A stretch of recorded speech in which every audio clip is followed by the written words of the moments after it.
যখন তোমার নেক কাজ করলে খুশি লাগে এবং গুনাহের কাজ করলে কষ্ট লাগে, আল্লাহর নবী সাল্লাল্লাহু আলাইহি সাল্লাম বলেন তাহলেই তুমি ভাবো তুমি মুমিন, তাহলে তুমি মুমিন, ফাআনতা মুমিন, তাহলে তুমি মুমিন। কিন্তু যেদিন দেখবে এই অনুভূতি লোপ পাইছে, তখন মনে রেখো তোমার আর ঈমান নাই। অর্থাৎ অব্যাহত গুনাহ করতেছে, কিন্তু এটা যে নাজায়েজ, এটা যে হারাম। 365 দিনে কোনোদিন ফজরের নামাজ পড়ে না, একটা বছর পার হয়ে গেছে, আজকে 20 বছর ব্যবসা করে প্রতিদিনই মিথ্যা কথা বলে, প্রতিদিনই ওজনে কম দেয়, প্রত্যেক দিনই হারাম রোজগার করতেছে, অথচ কোনো অনুভূতি নেই, ভালো মন্দের কোনো পার্থক্য নেই, হালাল হারামের কোনো পার্থক্য নেই, জায়েজ না জায়েজের কোনো পার্থক্য নেই। আমার বাপ, এটা মানুষ হয় কেন? এটা মানুষ হয় কেন? ফুল দেখলে যার কাছে ঘ্রাণ লাগে না, পায়খানা দেখলে যার কাছে দুর্গন্ধ লাগে না, সে সুস্থ কেমনে? বলে ইনসাফ কি বলে? ইনসাফ কি বলে? এই জন্য হালাল হারাম, জায়েজ না জায়েজ, বৈধ অবৈধ, এটুকু পার্থক্য যদি না থাকে,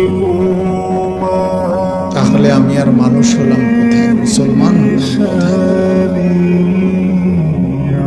আমাকে আল্লাহ তাআলা সৃষ্টি করলেনই বা কেন? আমার মাঝে জানোয়ারের তফাৎ কি? আমার মাঝে কুকুরের সাথে পার্থক্য কি? গরু ছাগলের সাথে পার্থক্য কি? এই জন্য দোস্ত আমার, বন্ধু আমার, আমি প্রতিদিন এ কথা বলি, খানা, খাবার, পানি, পেশাব পায়খানা, ঘুম, যৌন চাহিদা পূরণ, লজ্জাস্থানের চাহিদা পূরণ, এটুকুর নাম মানুষ না, এটুকু জানোয়ারেরও পূরণ হয়। কুকুর বিড়ালও খায়, ঘুমায়, পেশাব পায়খানা করে, যৌন চাহিদা পূরণ, কুকুরেরও বাচ্চা হয়, শূকরেরও বাচ্চা হয়, তাহলে সেও লজ্জাস্থানের চাহিদা পূরণ করে।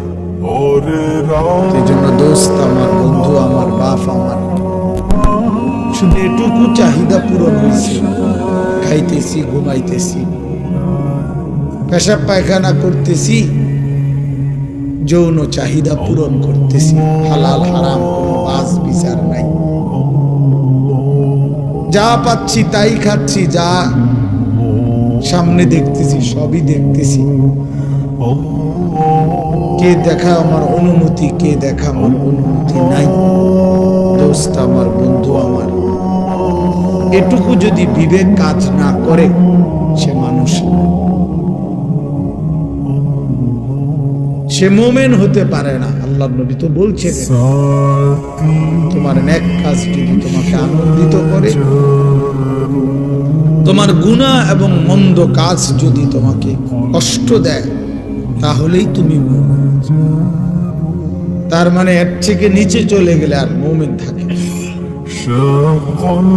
সাহাবী জিজ্ঞেস করছে, ইয়া রাসূলুল্লাহ, মাল ইথম, গুনাহ কি? গুনাহ কি?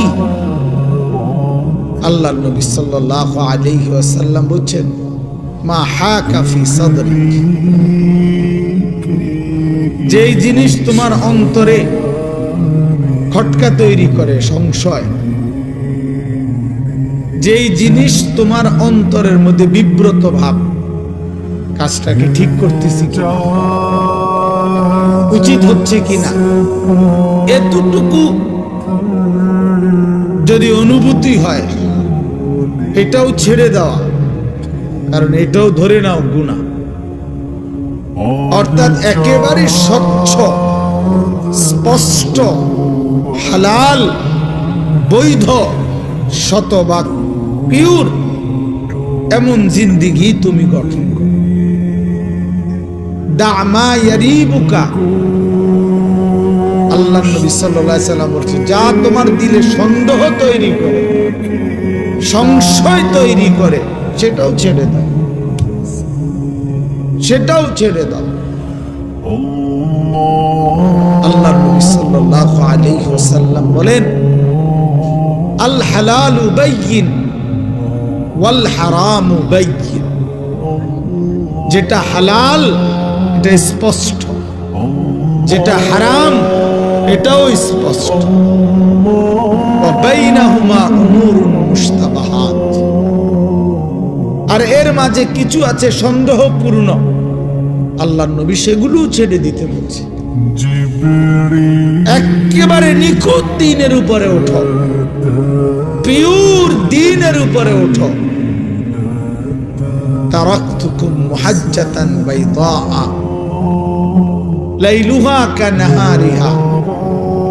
আল্লাহর নবী সাল্লাল্লাহু আলাইহি ওয়াসাল্লাম বলেন, উম্মত, আমি 23 বছরে তোমাদেরকে একেবারে ধবধবে পরিষ্কার স্বচ্ছ এক আকাশ, এক আলোকিত এক দ্বীনের সামনে রেখে গেলাম। দ্বীনের উপর লাইলুহা কানাহারিহা, রাত দিনের মতো, দিন রাতের মতো, অর্থাৎ 24 ঘন্টার 24 সেকেন্ড। একটা সেকেন্ডের যে কোনো প্রশ্ন মাসআলা রাতের অন্ধকারে কিংবা দিনের আলোতে, ঘরের কোনায় কিংবা রাজপথে, বাজারে কিংবা হাটে, একাকী কিংবা প্রকাশ্যে, একজনের কিংবা 10 জনের, নারী কিংবা পুরুষের, ছোট কিংবা বড়, জওয়ান কিংবা বড় বুড়া, আমি প্রত্যেকের জীবনের 24 ঘন্টার প্রতিটা বিন্দু বিসর্গ নিঃশ্বাস পর্যন্ত উম্মত আমি স্পষ্ট বলে দিয়েছি। কারো কোনো কিছু, কারো কোনো বিষয় আমি অস্পষ্ট রেখে যাই নাই, রেখে যাই নাই উম্মত।